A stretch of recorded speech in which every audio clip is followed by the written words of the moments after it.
کہ یہ حکومت کے اس لیے اعتماد کا مظہر ہے کہ کوئی چیز آپ پر ایسی نہیں آ رہی جس سے یہ کہا جائے کہ پاکستان کی معیشت ڈاما ڈول ہے، پاکستان معاشی حوالے سے دیوالیہ پن کا شکار ہو جائے گا. یہ حکومت کے اعتماد کا مظہر ہے. اسی بات کو آگے بڑھتے ہیں. ذکی صاحب، جب حکومت نے اقتدار سنبھالا تھا تو یہ بات اپوزیشن کی طرف سے بھی اور ہر جگہ بڑی کامن تھی اور اٹھائی جا رہی تھی کہ پاکستان کا دیوالیہ ہو جائے گا، پاکستان دوسرا سری لنکا بن جائے گا. اور ہم نے دیکھا کہ کتنی خوبصورتی سے اور کس طرح سے چیلنجز کا سامنا کرتے ہوئے حکومت جو ہے اب اسٹیبلٹی پہ آئی ہے. کیا کہیں گے آپ اس حوالے سے؟ حکومت کی اس اچیومنٹ کو کیسے دیکھتے ہیں آپ؟ جی کومل، میں یہاں پر آپ کو اس سلسلے میں بتاتا چلوں کہ ستمبر 2023 جب کیئر ٹیکر گورنمنٹ تھی اور ہمارے سپا سالار عاصم منیر صاحب نے قیادت کو سنبھالا، تو اس وقت یہ صورتحال تھی کہ 350 کے اوپر ڈالر جو ہے اوپن مارکیٹ میں چلا گیا تھا، اور بات یہ ہو رہی تھی کہ یہ 500 پہ چلا جائے گا اور پاکستان جو ہے وہ بینکرپسی میں چلا جائے گا. لیکن اس وقت کے جو کامرس منسٹر تھے گوہر اعجاز صاحب نے، ان کی تجویز کے اوپر جو افغانستان ٹرانزٹ کے حوالے کے تھرو جو ڈالر سمگل ہو رہا تھا، انہوں نے ان کو سجیسٹ کیا کہ اس کو روکا جائے. اور وہ دن اور آج کا دن میں سمجھتا ہوں کہ وہ پاکستان کی اکانومی کا ٹرننگ پوائنٹ تھا کہ چیف صاحب نے اور اس وقت کے پرائم منسٹر صاحب نے اس کو ٹیک اپ کیا اور اس کو امپلیمنٹ کیا، اور وہ دن اور آج کا دن ڈالر 280 کے اوپر اسٹیبل کیا ہوا ہے. تو میں سمجھتا ہوں کہ لاسٹ ایئر کی سب سے بڑی جو اچیومنٹ ہے گورنمنٹ آف پاکستان کی، سب سے بڑی یہ ہے. Number 2، last year interest rate جب اس وقت ہم بیٹھے تھے مئی میں یا جون میں 22% تھا، جو کہ کم ہو کر 11% کے اوپر آ گیا ہے. یہ بھی ایک بڑا پازیٹیو سائن ہے. اسی طرح جو انفلیشن تھی جو 29% پلس تھی، وہ بھی ریڈیوس ہو کر جو لاسٹ ہمارا جو اب یہ سال گزر رہا ہے 24-25، اس میں 4.7%. اسی طرح جو بجلی کی پرائسز ہیں وہ بھی کم ہوئیں. اسی طرح جو فورن ریمیٹنس ہے وہ تقریباً امید ہے کہ جون کے اینڈ تک تقریباً 3.8 بلین تک ٹچ کر جائیں گی. یہ بھی ایک بڑا پازیٹیو سائن ہے. اسی طرح جو ریزرو ہیں وہ بھی 9 بلین 10 بلین سے اب ماشاءاللہ 14 بلین کے قریب پہنچ گئے ہیں. تو یہ تو ہے پازیٹیو انڈیکیشن جو گورنمنٹ آف پاکستان نے، پرائم منسٹر نے، فنانس منسٹر نے، اور خاص طور کے اوپر میں سمجھتا ہوں جس طرح آرمی چیف صاحب کی ڈے اینڈ نائٹ اس کے اوپر فوکس ہے، جہاں انہوں نے ابھی ایک محاذ جو بہت بڑی ایک جنگ ہم نے جیتی ہے، تو اب ہمارے پاس چیلنجز ہے اکانومی کی جنگ کو ہم نے کیسے جیتنا ہے. تو میں یہاں پر 2 چیزوں کے حوالے سے بات کرنا چاہوں گا. نمبر 1 کہ ایک تو انٹرسٹ ریٹ جو ہے وہ سنگل ڈیجٹ اپ کمنگ مانیٹری پالیسی میں ہونا چاہیے، کیونکہ جو گورنمنٹ نے انفلیشن اس سال جو پلان کی ہے وہ 7% کی ہے. تو ہوتا یہ ہے کہ 1-2% اوپر رکھ کر آپ کا انٹرسٹ ریٹ ہونا چاہیے. تو ہماری ایک تو پرائم منسٹر سے، گورنر اسٹیٹ بینک سے یہ ریکویسٹ ہے کہ اپ کمنگ مانیٹری پالیسی میں اس کو 8% یا 9% کر دیا جائے. ساتھ ساتھ جو بجلی کی پرائس کا ایشو ہے، ابھی تقریباً 11 سینٹ کے اوپر ہماری سم تھنگ کے اوپر بجلی کھڑی ہوئی ہے. تو یہ ہماری ریکویسٹ ہے بہت عرصے سے بزنس کمیونٹی کے، اس کو 9 سینٹ کر دیا جائے، کیونکہ ہماری جو پیرلل جو کنٹریز ہیں یا جو نیبر کنٹریز ہیں اس میں 6 سے لے کے 8 سینٹ ہے. اچھا، اسی طرح اور اس کی یہ ضروری ہے اس لیے کہ اس بجٹ کے اندر جو ڈیوٹیز کا جو اسپیشل آر ڈی اور ایف ڈی کو گورنمنٹ نے کہا کہ ہم اگلے 4-5 سالوں میں اس کو ختم کر دیں گے، اور جو ایکسائز جو کسٹم ڈیوٹی ہے اس کی بھی انہوں نے 4 سلیب کر دی ہے، 0، 5، 10 اور 15 میکسیمم. تو اس کو جب کم کیا ہے، اور اگر ہماری جو کاسٹ آف ڈوئنگ بزنس اگر کم نہیں ہوتی تو ہماری مینوفیکچرنگ کاسٹ زیادہ ہوگی اور امپورٹ زیادہ شروع ہو جائے گی. تو امپورٹ کو روکنے کے لیے اور اپنے فورن ایکسچینج کو بچانے کے لیے ہمیں ضروری ہے کہ ہمیں الیکٹریسٹی اور انٹرسٹ ریٹ کو کم کرنے کی بہت اس وقت ضرورت ہے گورنمنٹ کی طرف سے. اچھا، اسی طرح جو کچھ چیزیں اس بجٹ میں کنسٹرکشن کے حوالے سے بھی پازیٹیو ہوئیں. ذکی صاحب، کیس اسلم صاحب معاشی تجزیہ کار ہمارے ساتھ موجود ہیں، ان سے ہم بات کرتے ہیں. بہت شکریہ اپنا قیمتی وقت دینے کا. کیس اسلم صاحب، بجٹ میں 6,501 روپے خسارہ ہے اور 8,260 ارب سود کی ادائیگی پر خرچ ہوں گے. وزیر خزانہ نے چیلنجز کی بھی بات کی ہے. آپ کیا سمجھتے ہیں کہ موجودہ مالی سال میں چیلنجز پر کیا قابو پایا جائے گا؟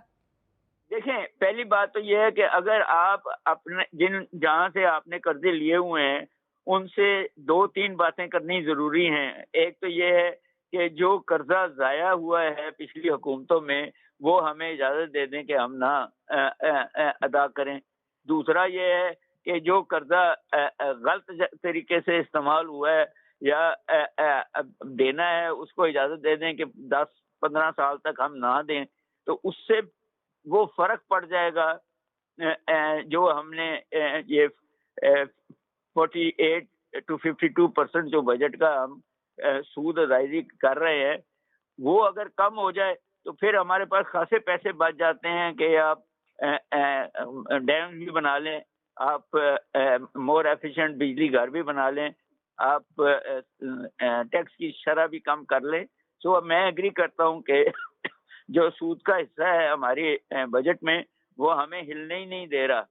But at the same time جب ہم ایک اچھی رقم شاید 8% بجٹ کی صوبوں کو دیں گے تو اب صوبوں پہ ہے نا کہ وہ ایگریکلچر کے ساتھ کیا کرتے ہیں, تعلیم کو کس لیول پہ لے کے جاتے ہیں, ہیلتھ پہ کیسے کرتے ہیں, کیونکہ یہ شعبے وہ ہیں جو عام آدمی کو اثر انداز ہوتے ہیں اور یہ شعبے وہ بھی ہیں جو مہنگے ہیں.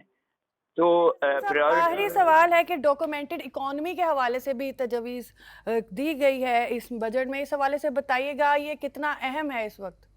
جی, ڈاکومنٹڈ اکانومی اہم تو اس لیے ہے کہ پھر ہی آپ کو پتہ لگے گا نا کہ کون سے شعبے سے ٹیکس آ رہا ہے, کس کی مدد کرنی ہے اور کون سا شعبہ جو ہے وہ مشکل میں اور اس کو ٹھیک کرنا ہے.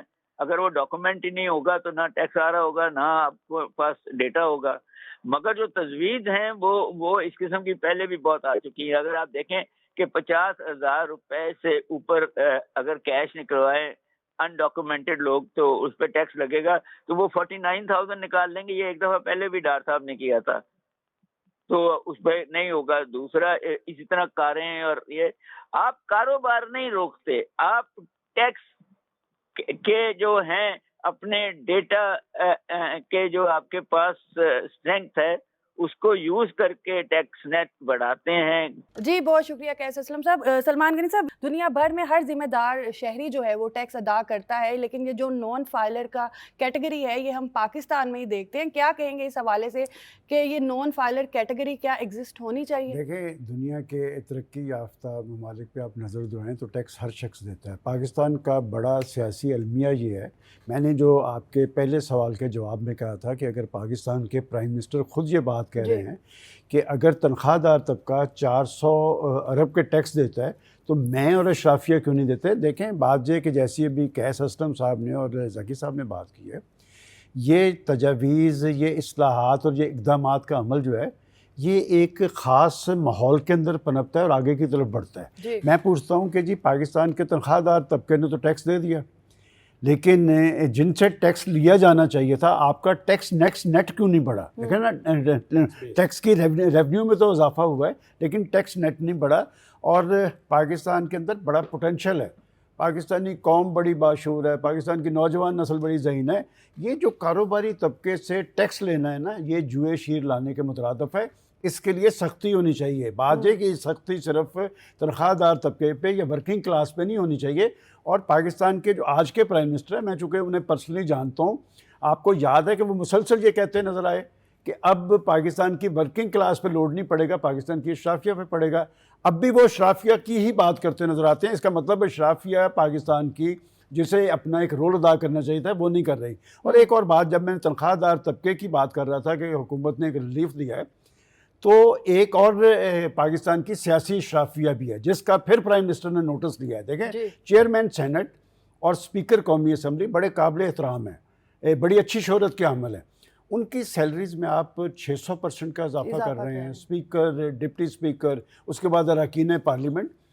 اس صورتحال کے اندر پاکستان کے مسائل زدہ, مہنگائی زدہ لوگوں کے ساتھ یکجہتی کا اظہار ہونا چاہیے تھا.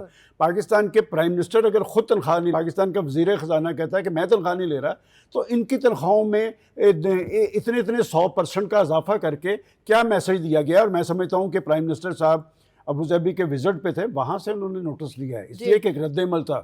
یہ تضاد ختم کرنا پڑے گا. لیکن کومل, مایوسی والی بات اس لیے نہیں ہے کہ ابھی جب بات کی جا رہی تھی کہ آج سے 2-2.5 سال پہلے ہم دیوالیہ پن کی تلوار لٹک رہی تھی، معیشت ڈاواں ڈول تھی، تو پھر IMF نے آپ کو پروگرام تو دیا، آپ نے کچھ اصلاحات اور اقدامات کر کے دکھائی ہیں.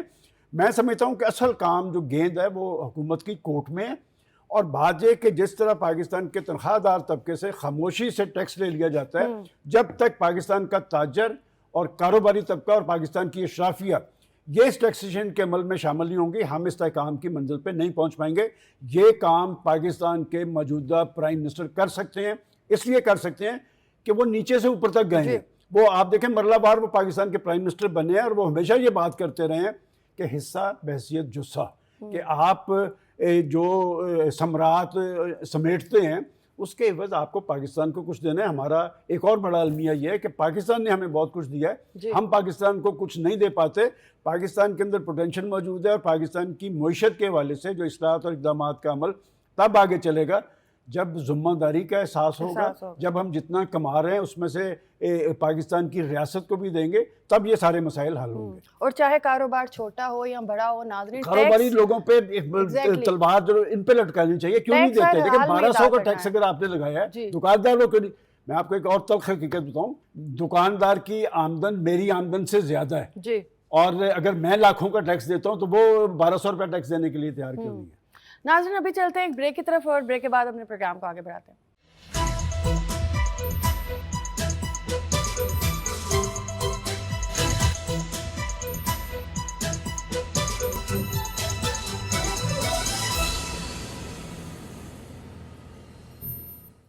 Welcome back. اچھا ذکی صاحب آپ سے کریں گے اس وقت سٹارٹ. گزشتہ چند ماہ سے ہم دیکھ رہے ہیں جس طرح ترسیلات زر میں ریکارڈ اضافہ ہو رہا ہے. اس بجٹ میں ترسیلات زر کا ہدف 38.4 ارب ڈالر مقرر کیا گیا ہے. آپ کیا سمجھتے ہیں کہ حکومت کو کس طرح کی پالیسیز جو ہیں اپنانی چاہیے کہ ترسیلات زر میں جس طرح سے بجٹ تجویز میں بھی اضافے کی بات کی گئی ہے مزید اضافہ ہو؟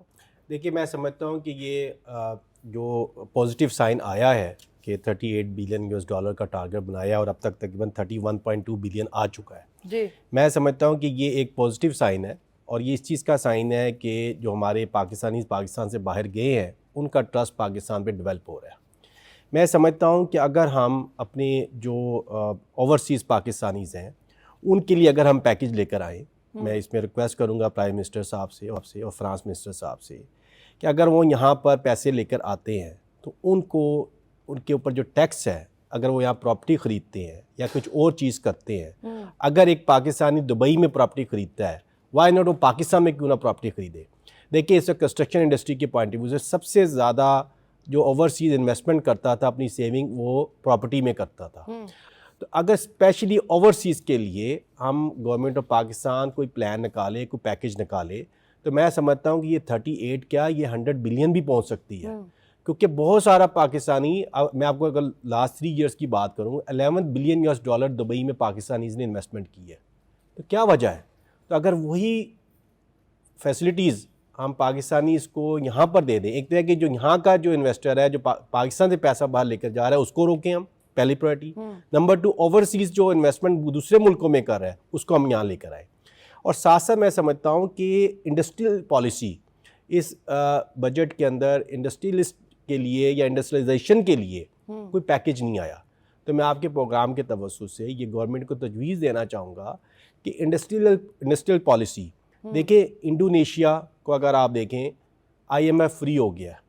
ویتنام کی اگر ایکسپورٹ آپ دیکھیں 400 ارب ڈالر کی ایکسپورٹ ہے. کیسے ہوئی ہے؟ جبکہ وہ ایک ٹائم پہ بالکل فلیٹ ہو گیا تھا، اس کو مطلب زمین ہی ختم ہو گئی تھی. تو انہوں نے کیا ایسی فیسلٹیز دی ہیں انویسٹر کو؟ انہوں نے کیا کیا ہے کہ 60 ایئرس کی 90 ایئرس کی لینڈ فری دی. جو انویسٹر وہاں پر آئے ان کو اور فیسلٹیز دیں، ان کو بجلی سستی دی، گیس سستی دی، ان کے اوپر ٹیکسز فری کیے. ہماری گورنمنٹ نے بھی اسپیشل اکنامک زون کے اندر یہ چیزیں دی ہیں، لیکن ابھی اس میں لینڈ فری نہیں ہے. تو اگر گورنمنٹ کے پاس وقت دیکھیں ہمارے پاس بجلی اس وقت وافر ہے، ہمارے پاس لینڈ اویلیبل ہے، ہماری اس وقت سائن پازیٹیو ہے. سب سے زیادہ میں سمجھتا ہوں کہ ہماری جو پاپولیشن ہے ینگ، ہمارا سب سے بڑا اس وقت جو اسٹرینتھ ہے کہ 15 کروڑ ہمارے پاس ینگ جنریشن اویلیبل ہے. اور میں آپ کو یہاں کومل آپ کو بتاؤں کہ ہمارے جو نیبر کنٹریز ہیں، China 1.4 billion, India 1.4 billion, Iran, Afghanistan اور پاکستان کو ملائیں تو یہ ٹوٹل 3.4 بلین کی پاپولیشن بن جاتی ہے. ہماری اس وقت نیبر کنٹری کے ساتھ ٹریڈ نہیں ہے، نہ ہونے کے برابر ہے. تو یہ 45% of the total population of the world بن جاتی ہے. تو ہمارے پاس جو اپرچونیٹیز ہیں، اسی طرح 20 ٹریلین US ڈالر کے ہمارے پاس مائننگ اینڈ منرلز پڑے ہوئے ہیں پاکستان کے اندر. تو میں یہ سمجھتا ہوں کہ پاکستان کا یہ ٹائم ہے اس وقت ٹیک آف کرنے کا، جہاں ہم نے، میں دوبارہ یہاں ذکر کروں گا، جو ہم نے ایک محاذ اس وقت انڈیا کے ساتھ جیتا ہے میں سمجھتا ہوں. اور اگین میں یہ کہوں گا کہ آرمی چیف سید عاصم منیر صاحب کا اور پرائم منسٹر صاحب کا، میں سمجھتا ہوں ڈے اینڈ نائٹ یہی فوکس ہے کہ اکانومی کو ہم نے بہتر کرنا. اسی سوال کو آپ کے ساتھ بھی آگے بڑھاتے ہیں، فائلر اور نان فائلر، جو نان فائلر کیٹیگری ہے، کیا کہیں گے اس حوالے سے ایز اے بزنس مین کہ کیا یہ کیٹیگری جی میں کومل اس میں بالکل میرا as a business community, as a FPCCI clear stance ہے کہ دنیا میں نان فائلر کا کوئی کانسیپٹ نہیں ہے. ٹھیک ہے، دیکھیے عثمان غنی صاحب بات ہے کہ 4 یا 5 ملین اس وقت ہمارا فائلر ہے.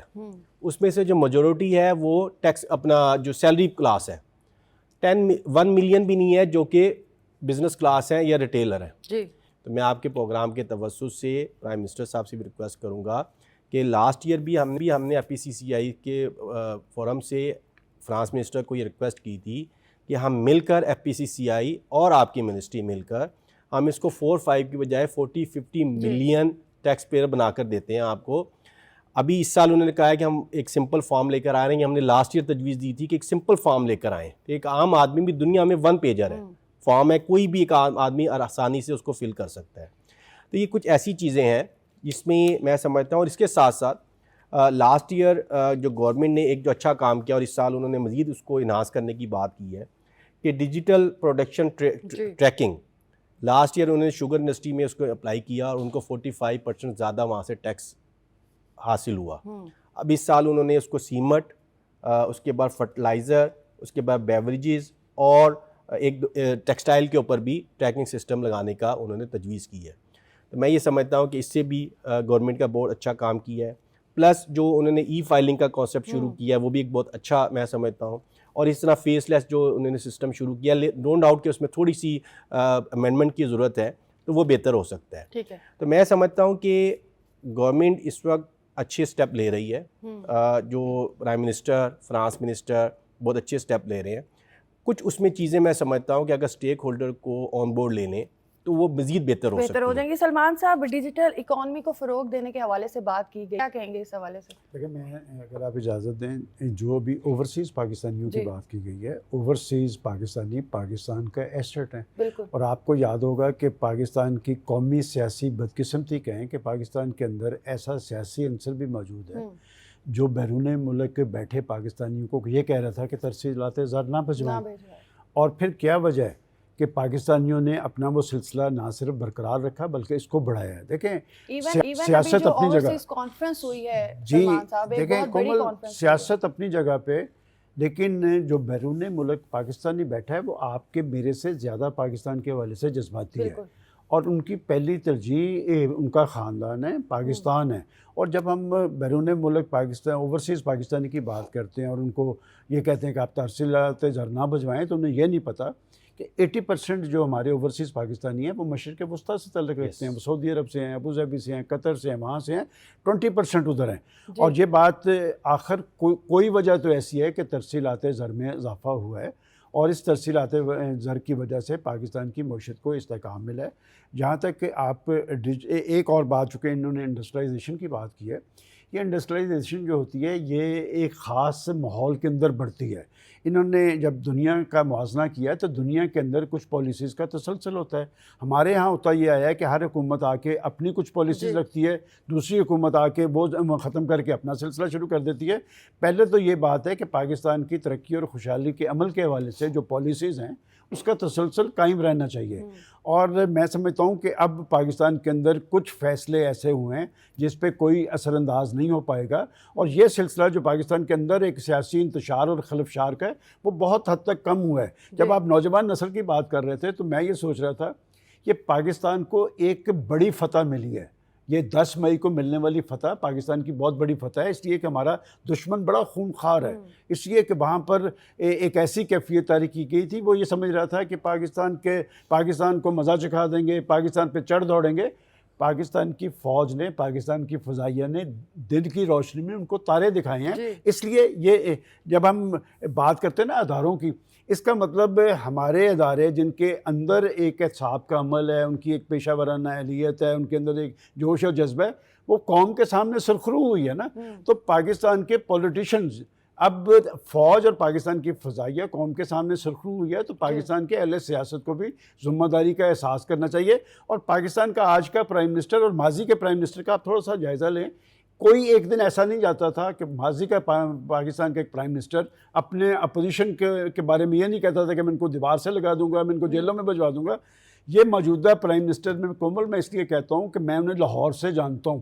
وہ ایوان صنعت و تجارت کے صدر تھے، پھر ایم پی اے بنے ہیں، پھر چیف منسٹر بنے ہیں، پھر پرائم منسٹر بنے ہیں، اور ان کو عام آدمی کا خیال ہے. دیکھیں میں کہتا ہوں کتنا بڑا ریئلسٹک انہوں نے اعتراف کیا اپنی کیبنٹ میں کہ میری اشرافیہ اور میں، ہمارا جو ٹیکس ہے عام آدمی سے کم ہے، جو تنخواہ دار طبقے سے ہم نے کم دیا ہے، ہم نے کیسے دینا ہے. ڈیجیٹل اکانومی آگے بڑھنے کے لیے بہت ضروری ہے، اس لیے کہ آپ کو پتہ ہو کہ آپ نے آگے کی طرف کیسے چلنا ہے، آپ نے پالیسی کی تشکیل کرنی ہے. تو اس طرف پاکستان کا میں سمجھتا ہوں رخ موجود ہے. پاکستان کا آنے والا وقت بہت اچھا ہے. آپ کو شاید نظر نہیں آ رہا، مجھے اس لیے لگ رہا ہے کہ کچھ پالیسیز پاکستان نے کچھ معاملات پہ یکسوئی اور سنجیدگی اختیار کی ہے. دفاعی اعتبار میں آپ یکسو تھے، قوم پیچھے کھڑی ہوئی اپنی فوج کے، آپ نے رزلٹس دے دیے.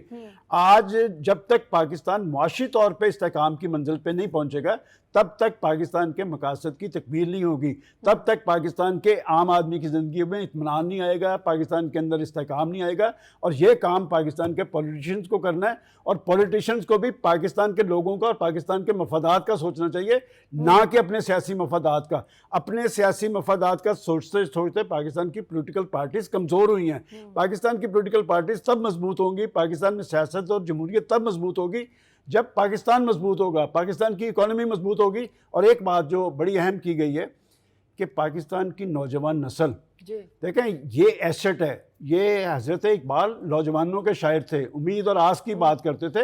اس نوجوان نسل کے اندر ایک پلاننگ کے تحت غصہ بھرا گیا. میں سمجھتا ہوں کہ پاکستان کی نوجوان نسل اس جنگ میں، یہ نوجوان نسل نے پہلی جنگ دیکھی ہے، پہلی جنگ دیکھی ہے. ان کے اندر ایک حوصلہ پیدا ہوا ہے، جذبہ پیدا ہوا ہے پاکستانیت کا. اس پاکستانیت کے جذبے کو پاکستان کے لیے بروئے کار لانا ہے، اور انہیں ٹیکنیکل ایجوکیشن دینی ہے، ان کو روزگار فراہم کرنا ہے. اور روزگار فراہم تب ہوگا جب آپ کا انڈسٹریلائزیشن کا عمل تیز ہوگا، مؤثر ہوگا اور نتیجہ خیز ہوگا. اچھا، اس کے ساتھ ایک اور سلمان صاحب آپ ہی سے سوال کرنا چاہوں گی کہ بے نظیر انکم سپورٹ پروگرام کے لیے 716 ارب روپے جو ہیں وہ مختص کیے گئے ہیں. آپ کو کیا لگتا ہے کہ اس انیشیٹو سے گراس روٹ لیول پر جو غربت ہے اس کا کس حد تک خاتمہ ہو سکتا ہے؟ دیکھیں میں صاف کہوں کہ کوئی شک نہیں کہ حکومت نے عوامی جذبے کے تحت اس میں اضافہ کیا ہے کہ اسے اور تک وسیع تر کر رہے ہیں. لیکن ایک جرنلسٹ کے طور پر میں سمجھتا ہوں کہ یہ اپنی جگہ پہ اس کی اہمیت ضرور ہوگی. لیکن آپ غریب کو گھر بیٹھے اس طرح کی امداد دینے کے ساتھ ساتھ انہیں کسی کام پہ لگائیں، ٹیکنیکل ایجوکیشن دیں، انہیں کوئی تربیت دیں، کام کرنے کا جذبہ. یہ جب چین کی مثال دی جاتی ہے تو چین کے اندر میں جاتا ہوں، چین میں ہر شخص کام کر رہا ہوتا ہے، کوئی شخص آپ کو فارغ بیٹھا نظر نہیں آ رہا ہوتا، اور وہ اپنا کام کر رہا ہوتا ہے. ہماری بدقسمتی یہ ہے کہ ہم دوسرے کا کام کر رہے ہوتے ہیں، جس کی وجہ سے ہم آگے کی طرف نہیں بڑھ سکے. کومل، آج جو یکسوئی اور سنجیدگی پاکستان میں امن، ترقی اور خوشحالی کے حوالے سے ہے، اسے ایک مؤثر تحریک کا صورت دینی چاہیے. اور ایک بات میں ضرور کروں گا کہ پاکستان کے پرائم منسٹر نے ایک انیشیٹو لیا ہے جو سیلریز کے حوالے سے پارلیمنٹیرینز کے، یہ ان کے لیے ٹیسٹ کیس ہے. ذکی اجاز صاحب، زرعی پالیسی کے حوالے سے آپ کیا سمجھتے ہیں کہ کس حد تک فائدہ ہوگا؟ جی کومل، میں آپ کے سوال سے جواب سے پہلے ایک بات کرنا چاہوں گا کہ اس وقت پاکستان کو چارٹر آف اکانومی کی ضرورت ہے. ہمیں ڈے ٹو ڈے سے نکل کر شارٹ ٹرم، میڈیم ٹرم اور لانگ ٹرم پالیسیز چاہیے، جس میں انڈسٹریل پالیسی، جس میں ایگریکلچر پالیسی، ہیلتھ پالیسی اور ایجوکیشن پالیسی چاہیے. اگر ہم نے اپنے ملک کو ترقی کی طرف لے کر جانا ہے تو جہاں پر چارٹر اور ہم ڈیموکریسی کی بات کرتے ہیں تو چارٹر آف اکانومی اس وقت سب سے امپورٹنٹ ہے. دیکھیے کوئی بھی گورنمنٹ آئے یا جائے، جو پالیسیز ہیں لانگ ٹرم، ان کی کنسسٹنسی ضروری ہے اگر ہم نے گرو کرنا ہے. دیکھیے آج میں ایز اے انویسٹر بات کروں، میں آج اگر یہاں پر کوئی پروجیکٹ لگاتا ہوں، اس کی فیزیبلٹی بتاتا ہوں، اور آج مجھے پتہ لگتا ہے 9 سینٹ بجلی اور کل 1 سال کے بعد وہ 12 سینٹ ہو جاتی ہے یا ٹیکسز کی ریشو بڑھ جاتی ہے، تو میرا جو فیزیبلٹی ہے وہ فارغ ہو جائے گی. تو ہمیں اس وقت چارٹر آف اکانومی کی ضرورت ہے. میں آپ کے پروگرام کے توسط سے پرائم منسٹر صاحب سے اگین جو ہمارے سپر سالار ہیں سید عاصم منیر صاحب سے ریکویسٹ کروں گا, SIFC سے ریکویسٹ کروں گا کہ چارٹر آف اکانومی اس وقت بہت امپورٹنٹ ہے. اب آپ نے ایگریکلچر کی بات کی, دیکھیں ہمارے ہاں ایگریکلچر میں انڈسٹری کہاں پہ کھڑی ہوئی ہے. دیکھیں ہماری اس وقت جو پیسٹیسائڈ ہے وہ 95% امپورٹ ہو رہی ہے. ہمارا جو سیڈ ہے وہ 90% سے زیادہ امپورٹ ہو رہا ہے. اس گورنمنٹ نے ایک اچھا کام کیا کہ سیڈ اتھارٹی ایک بنانے کا فیصلہ کیا ہے کہ کئی سال ہمارے سیڈ کی جو کوالٹی ہے وہی اپروو نہیں ہوتی. تو میں سمجھتا ہوں کہ بہت بڑا انیشیٹو ہے گورنمنٹ کا کہ انہیں ایگریکلچر کے حوالے سے سیڈ انسٹیٹیوٹ کی بات کی ہے اور اس کے لیے ایک بجٹ بنایا ہے. میں یہاں پر ایک چیز اور آپ کے تھوڑا سا ایگریکلچر سے ہٹ کے بات کروں گا. اس میں ہمارے دوست نے بھی بات کی, جو پرائیویٹائزیشن کا جو اس وقت ایک مرحلہ ہے اور جو IPPs کا ایک مرحلہ ہے. دیکھیے اگر ہم نے IMF سے لون لینے ہیں اور ہم نے وہ لون لے کر لون اتارنے ہیں اور وہ لون لے کر ہم نے ڈیفیسٹ پورا کرنا ہے, تو میں سمجھتا ہوں کہ لون لینے کی ہمیں ضرورت نہیں ہے. اگر لون لینے ہیں آپ ڈیم بنائیں, آپ نئے پروجیکٹ لے کر آئیں جس سے کوئی امپلائمنٹ بڑھے, ہماری کوئی سورس آف انکم بڑھے, سورس آف بزنسز بڑھے, پھر تو ہمیں لینے چاہیے. تو ہمیں اس کو بھی سوچنا ہے کہ کب تک ہم نے لون لینے ہیں. میں نے آپ کو پہلے بھی انڈونیشیا کی اسی ایگزامپل بات دی. کو آگے بڑھائیں گے کہ بجلی اور دیگر شعبوں کے لیے جو ہے 1186 ارب روپے جو مختص کیے گئے ہیں, اور ہم نے دیکھا تھا کہ گزشتہ حکومت میں بہت سی انڈسٹریز جو ہیں وہ یہاں سے بند ہوئی بجلی اور گیس کی وجہ سے. اب سبسڈی جو یہ دی گئی ہے, کیا اوور آل آپ اس دیکھیں ذکی صاحب نے زور دیا چارٹر آف اکانومی پہ. جی یہ بات خود پرائم منسٹر ماضی کی حکومت کو, ماضی کے پرائم منسٹر کے سامنے ایوان میں کھڑے ہو کے کہی تھی کہ ہمارے سیاسی اختلافات اپنی جگہ, ہم چارٹر آف اکانومی کرتے ہیں, لیکن انہوں نے ان کا ہاتھ جھٹک دیا تھا.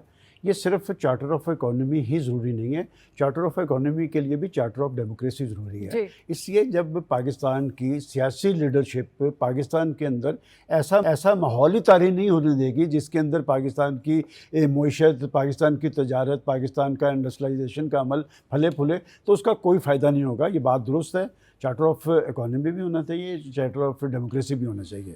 دیکھیں جہاں تک آپ نے زراعت کی بات کی ہے, یہ پاکستان کی زرعی معیشت کی وجہ سے آپ اس خطے کی اور دنیا کی تاریخ اٹھا کے دیکھ لیں, پاکستان میں اگر کبھی قحط نہیں پڑا نا, کہ دنیا کے اندر ایسے ہوتا رہا ہے, پاکستان کے اندر کبھی قحط نہیں پڑا, تو اس کی بڑی وجہ پاکستان کی زراعت تھی.